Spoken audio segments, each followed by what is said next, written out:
Pada episode sebelumnya, Wim menemukan pintu misterius di tengah hutan.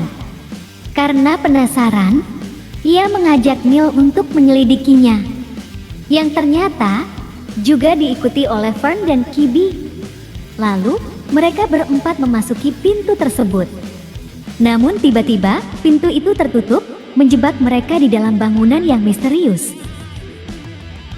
Saat mencari jalan keluar, Wim tanpa sengaja mengaktifkan sistem bangunan tersebut. Seketika bangunan itu bergetar. Lalu, pintu itu pun akhirnya terbuka. Bangunan itu malah melayang ke udara. Mereka panik mencari jalan turun, tetapi terlambat. Bangunan yang mereka kira kuil ternyata sebuah pesawat antar galaksi. Dalam sekejap, pesawat itu menembus barrier dan melesat dalam hyperspace.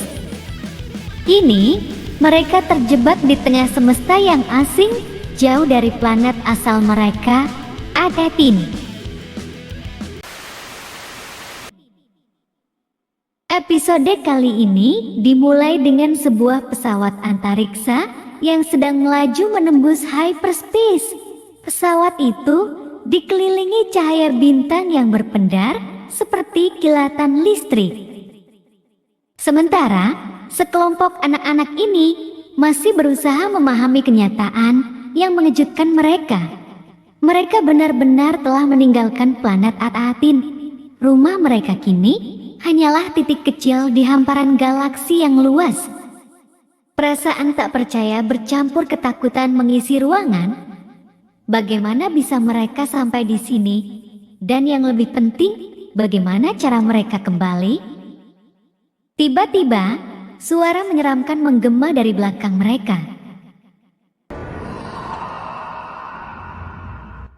Mereka menoleh dengan waspada.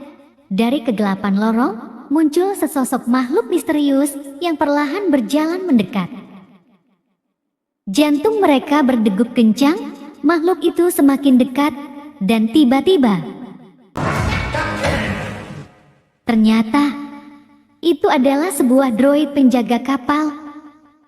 Dan droid itu sedang mencari kaptennya untuk melaporkan situasi kapal saat ini. Dalam pemrogramannya, setiap kapal pasti memiliki seorang kapten. Namun saat ini tidak ada respons dari sang kapten. Berkali-kali droid itu memanggil kaptennya, tetapi tak ada jawaban. Tanpa ragu, droid itu menarik paksa mereka. Kalian harus menemui kapten. Dalam kepanikan, sebuah ide melintas di benak Fern. Jika droid ini mencari seorang kapten, maka dengan langkah maju, Fern menatap droid itu dan berkata dengan penuh keyakinan. Hey! Your captain's dead! Droid terdiam sejenak. Tidak mungkin. Dalam data droid itu, setiap kapal pasti memiliki kapten. Jika kapal ini masih ada, kapten seharusnya juga ada. Tapi Van tak goyah. Dengan suara tegas, ia menatap lurus ke mata droid dan berkata, Well, SM-33, I have some bad news. I killed your captain. Lalu Van pun melanjutkan perkataannya, dan sekarang akulah kaptenmu.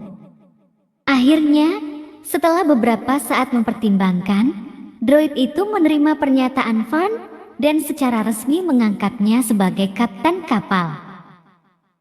Van, yang kini resmi menjadi kapten, segera mengambil alih komando dan menyuruh droid itu menunjukkan cara menerbangkan kapal ini. Droid mulai mengaktifkan panel kontrol, menunjukkan berbagai tombol dan layar holografi. Fern kemudian memberi perintah penting kepada droid untuk membawa mereka kembali ke Atetin. Droid mulai mengakses memorinya, mencari informasi tentang planet Atetin. Namun, saat pencarian berlangsung, sesuatu yang aneh terjadi. Seekor tikus kecil tiba-tiba keluar dari salah satu matanya. Mereka semua terdiam. Ini sudah kedua kalinya tikus keluar dari mata droid itu. Selesai memindai, hasilnya mengejutkan. planet At-18 tidak ditemukan dalam database droid. Mereka saling berpandangan. Tidak ada data tentang rumah mereka. Bagaimana mungkin? Karena tidak memiliki pilihan lain, mereka akhirnya sepakat untuk menuju Bandariksa, sebuah stasiun luar angkasa yang menjadi pusat perdagangan dan perbaikan kapal. Di sana, mereka bisa memperbaiki sistem pesawat yang hampir rusak dan mengumpulkan informasi tentang keberadaan At-18. Sementara di planet At-18, ayah Wim meminta bantuan kepada droid penjaga daerah terlarang. Ia minta tolong mencarikan anaknya yang tidak sengaja terbawa pesawat antariksa. Namun droid penjaga itu mengatakan, mustahil. Pesawat antariksa tidak diizinkan masuk ataupun keluar dari planet At-18 dan menembus baril adalah pelanggaran serius. Droid itu pun menyuruh ayahnya Wim untuk ikut dengannya agar bisa membantu mencari anaknya. Sementara, kapal antariksa yang dikapteni oleh Fern akhirnya tiba di tempat tujuan, Bandariksa Bogu, salah satu pusat perdagangan ilegal luar angkasa yang ternyata sekaligus tempat berkumpulnya para perompak. Yuk di-subscribe dulu guys. Duduk manis, hobi. Wilayah ini tidak bisa dimasuki kapal sembarangan. Di sekelilingnya, armada penjaga dengan senjata tempur berjaga ketat. Namun, yang mengejutkan adalah kapal anak-anak ini melaju tanpa hambatan sedikit pun. Hingga mereka berhasil mendarat dengan mulus di Bandariksa Bogo. Mereka segera bersiap untuk menjalankan misi utama, yaitu mencari informasi tentang planet At-18. Sementara itu, droid SM-33 tetap di kapal untuk memperbaiki sistem yang rusak. Sebelum mereka pergi, droid itu memberi peringatan tegas untuk tidak mudah percaya pada siapapun yang mereka temui di tempat ini.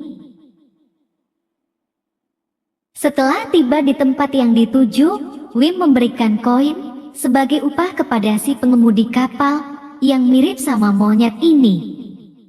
Namun, reaksi monyet ini mengejutkan.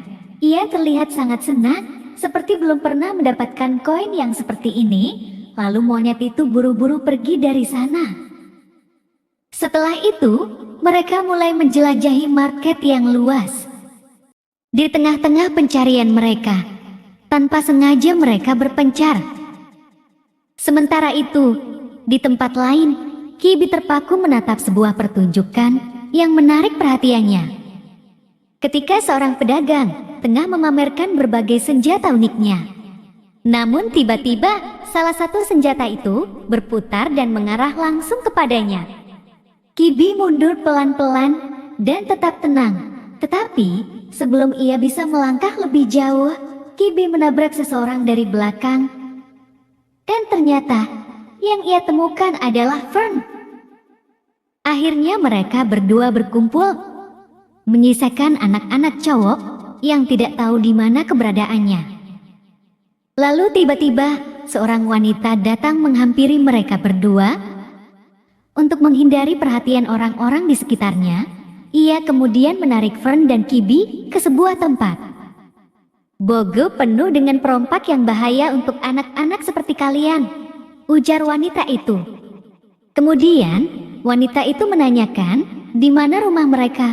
Fern menjawab, At-18. Wanita itu tidak percaya, lalu meminta Fern dan Kibi menjawabnya dengan serius.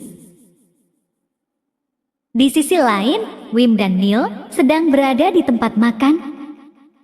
Kemudian, penjaga warung itu meminta bayaran sebesar 2 gag. Wim lalu mengeluarkan 1 koin yang ia temukan di kapal. Apakah ini cukup? Gumamnya sambil menyerahkan koin itu. Begitu koin itu diambil si penjaga warung, ia menatapnya seakan tak percaya. Jiwa dagangnya meronta-ronta. Dari mana kamu dapatkan koin ini? Seseorang tiba-tiba merebut koin itu dari tangan penjaga warung dengan tatapan penuh curiga. Ia lalu bertanya kepada anak-anak, dari mana kalian mendapatkan kredit Republik Lama? dengan kondisi yang masih sangat bagus. Kemudian, suara lain datang dari belakang. Dari mana kalian berasal? Dengan gugup, Neil menjawab, "Ata-atin." Tiba-tiba, seisi warung itu meledak dalam tawa.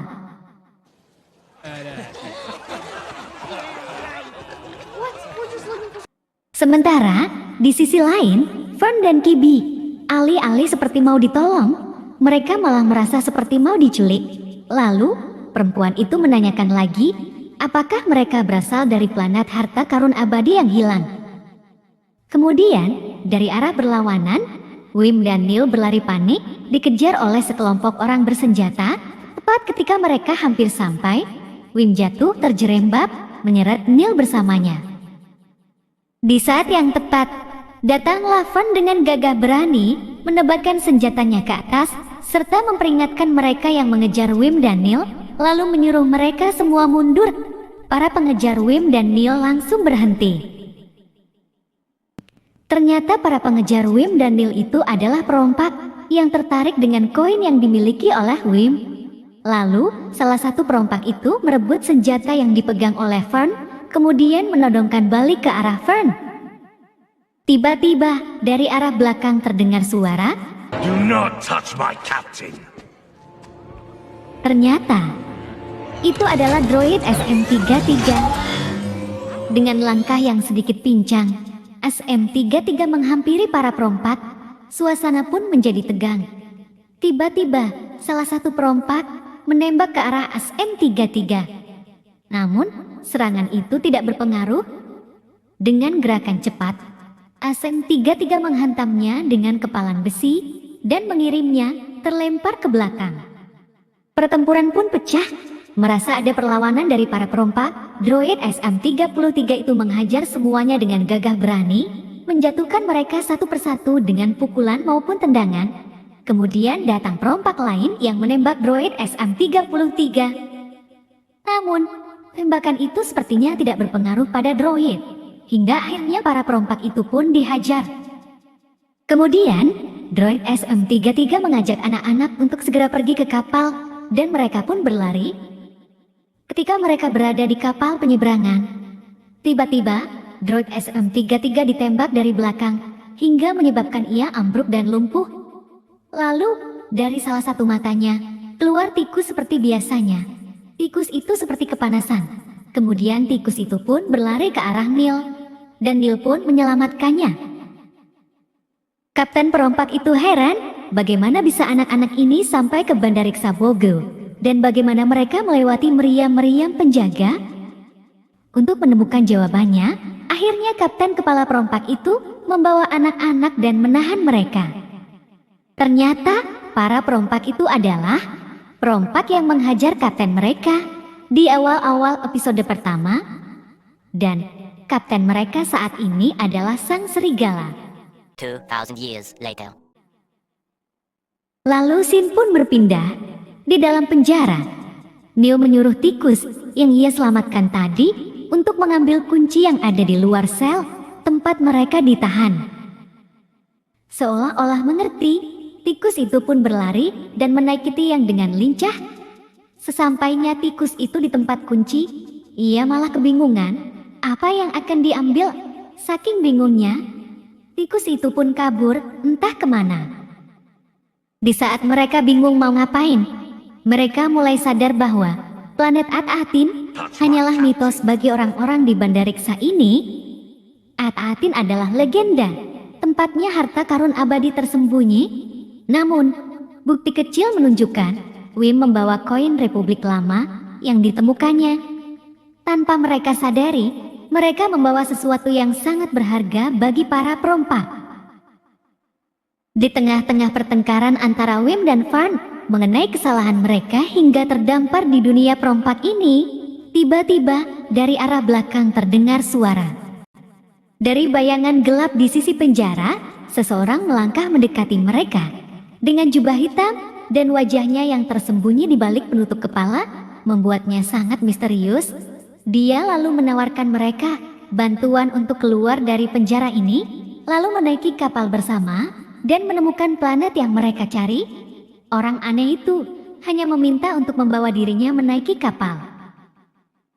Fern kemudian bertanya, bagaimana caranya keluar dari sana, sementara kuncinya tergantung di luar sel mereka, dan tidak ada satupun yang dapat menjangkaunya. Sosok aneh itu tidak menjawab, sebaliknya, ia hanya mengangkat satu jarinya, lalu kunci itu tiba-tiba bergetar.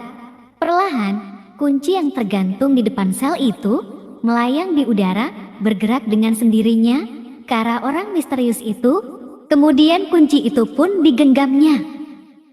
Wim pun merasa takjub. Apakah kau seorang Jedi? Lalu, orang itu perlahan membuka penutup kepalanya dan memperlihatkan wajahnya. Kemudian dengan suara lembut, ia berkata, "Bisakah kau simpan rahasia ini?" Apakah orang misterius itu bisa membawa mereka keluar dari penjara, lalu menemukan planet mereka?